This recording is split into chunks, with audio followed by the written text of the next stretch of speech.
Hello everybody, welcome to Mr. Pushpak channel. Today I am going to discuss about the topic called The Rights of Persons with Disabilities Act 2016. This act was specially designed and drafted and enforced for the purpose of disabled persons. Actually, there was another act, the Persons with Disability Act 1995, which was previously in force in India, and this Rights of Persons with Disabilities Act 2016 has replaced the Persons with Disability Act 1995. When you look into the Persons with Disability Act 1995, there are some disadvantages in this act, such as the maximum of the persons who are having the disability percentage of 80 to 100% are only eligible to claim the schemes and benefits, special loans from the government. And one more thing, the government have identified only 7 type of disabilities, such as blindness, low vision, leprosy, hearing impairment, locomotor disability, mental retardation, mental illness.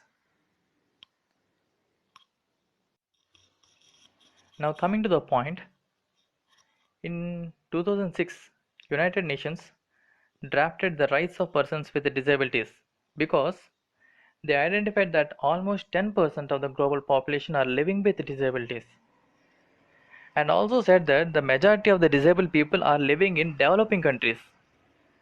There is a lot of difference between developed countries and developing countries, because in the developed countries the countries can easily provide the infrastructure, medical transportation, medical help to each and every person living in their country. When it comes to the developing countries, it is still a difficult task for developing countries to provide the infrastructure to each and every person who is normal. When it was still a difficult task to provide infrastructure to a normal person, it would be a even more difficult task to provide the infrastructure to a disabled person.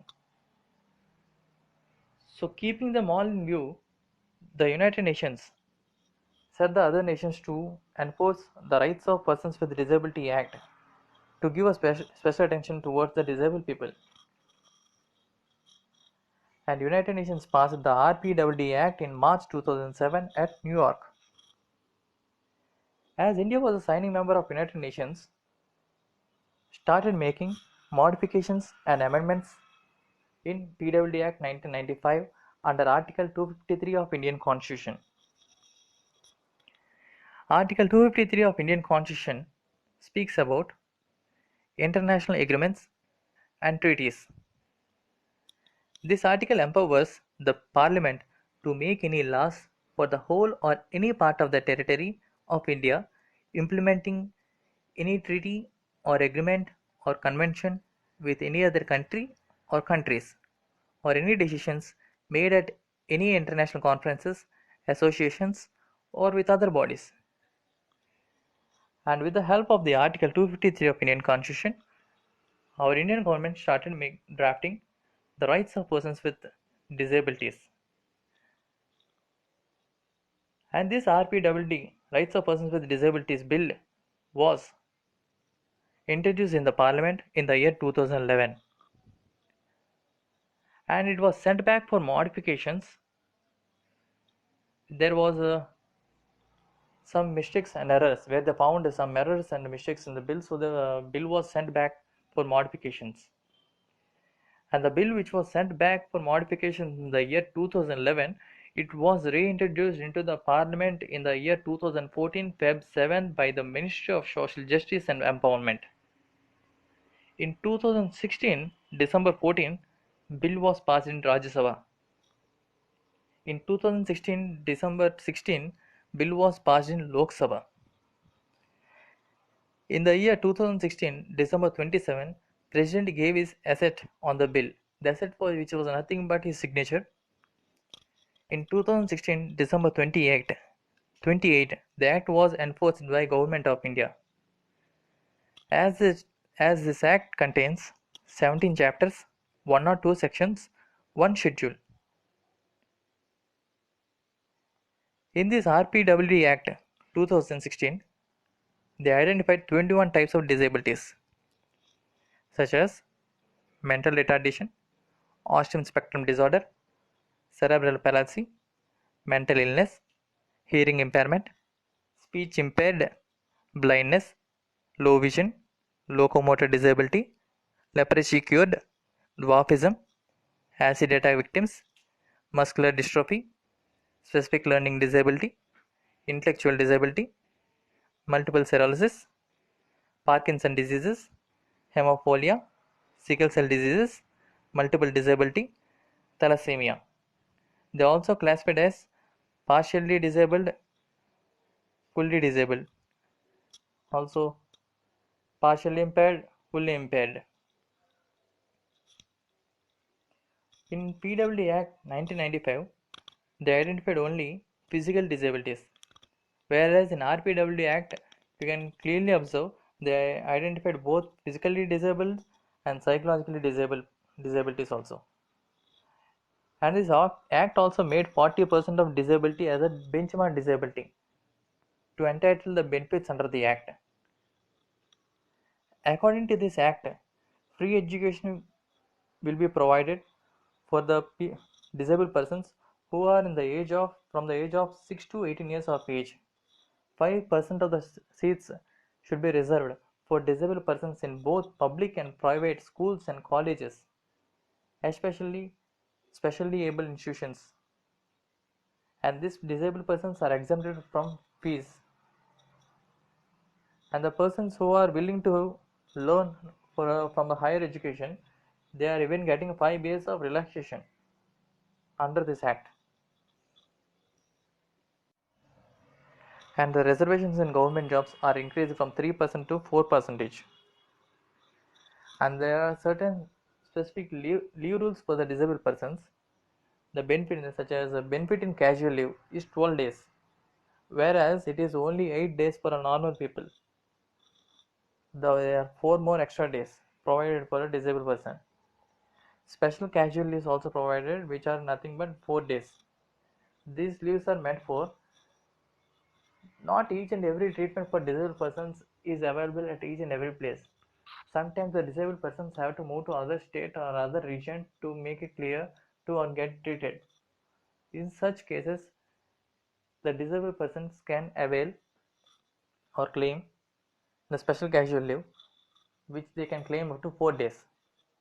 In special circumstances, in convert situation, this 4 days can be extended up to 10 days also. And according to this act, the disabled persons are given the utmost preferences for hometown transfers, duty relaxations, travel allowances. Travel allowance, according to this act, it was mentioned there should be a double the travel allowance. The travel allowances should be double the amount which was paid to the normal person. Actually, this RPWD Act was useful for the disabled to develop socially, economically, to attain a sustainable life. Central government and state government provide different types of schemes and special loans to support disabled persons financially. When it comes to schemes, many states already provided, I think so. Under these schemes, the disabled persons are eligible to claim tricycles, clutches, laptops, wheelchairs, scooters. All this comes under the schemes. And there are some special loans also available, especially designed for disabled persons, so that they can sustain and achieve a sustainable life. If not, you can go to a nearest office.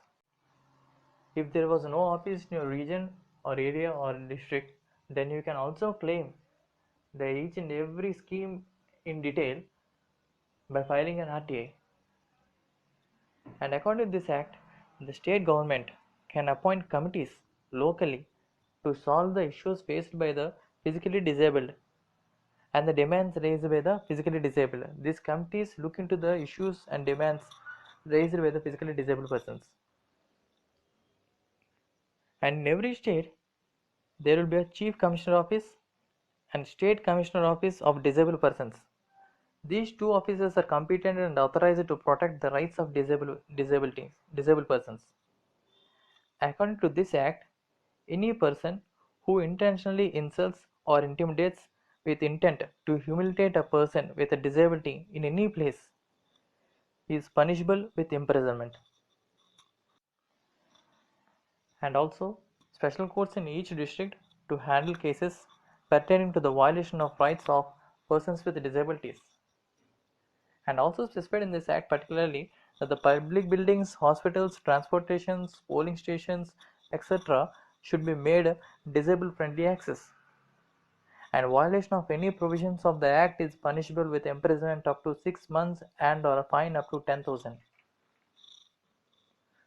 There was a severe criticism of the act, such as some say that this was the act which is enforced only on paper. This was called as a paper act. They called it as such as a paper act because it was not implemented practically.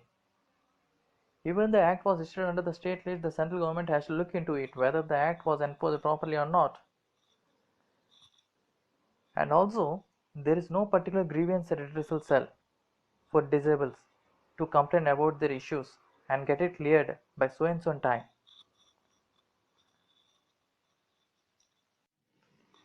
There is nowhere mention in the act to make it mandatory for schools to provide adaptive technology for the disabled.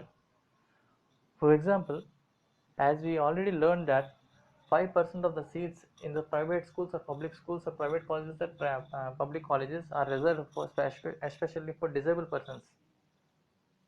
Suppose, for example, a deaf student has joined in a private institution where the teaches the students on the blackboard and and explains as usually with a normal way of teaching. In that situation, the person with a deaf disability is going to face a severe problem such that he may not get sustained in the college or the university or the school. So the government should make a clear instructions for the private institutions to provide or adopt the technology for disabled persons. And another thing, the law doesn't include the private sectors to provide facilities to make the surroundings as a disabled friendly. As it will previously learned, they mentioned only about public buildings, public hospitals, public transportations, and polling booths. Everything are mentioned only about the public places and public buildings only. When it comes to private institutions, there were nowhere. The Act does not mention anywhere to provide facilities for a disabled in a disabled friendly way. And one more thing was, in case of mentally ill persons, the guardianship was classified as limited guardianship and plenary guardianship. In limited guardianship, the decisions are taken by both the guardian and mentally ill persons. In plenary guardianship, the decisions are completely taken by the guardian and he is the completely responsible for any circumstances. But the Act does not lay down any principles for the determination of guardianship. We can't even blame government that it was not doing anything like that because our government in December 2015 started Sugamya Bharat to make 50% of the government buildings accessible for disabled friendly. And in August 2016, government has initiated Sugamya Pustakalay. It is an online library specially designed for disabled persons. So that's it. I'm going to end this section with this. Hope you all learned something in this video, and I guess and hope subscribe, like, comment, and share from you guys. Nothing else more. Thank you.